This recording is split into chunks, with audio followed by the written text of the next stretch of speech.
ഇന്നത്തെ കലാപരിപാടികളെല്ലാം കഴിഞ്ഞ് നമ്മൾ ഇറങ്ങിയിരിക്കുകയാണ്. സന്തോഷവും സമാധാനവുമായ ദിവസമായിരുന്നു. എന്നാലും കുഴപ്പമില്ലാത്ത ദിവസം, കുഴപ്പമില്ലായിരുന്നു. കഴിഞ്ഞു ഇറങ്ങി നമ്മളൊരു 8-10 കേസുകൾ കണ്ടു. ഇവിടെ മനുഷ്യന്മാരുടെ ഹോസ്പിറ്റൽ എങ്ങനെയാണോ അതേപോലെ തന്നെയാണ് മൃഗങ്ങളുടെയും.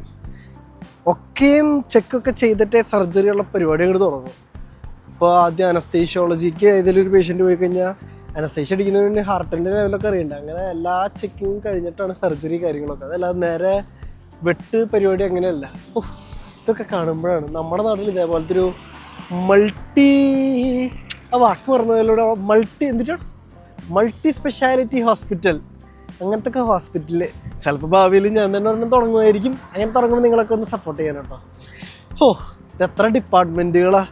ഇപ്പം ഞങ്ങളിവിടെ കളിച്ചുകൊണ്ടിരിക്കുന്നത് കാർഡിയോളജി ഡിപ്പാർട്ട്മെൻറ്റിലാണ്. കാർഡിയോളജി ഡിപ്പാർട്ട്മെൻറ്റിനെ കുറിച്ച് ആധികാരികമായി നാളെ ഞാൻ സംസാരിക്കാം.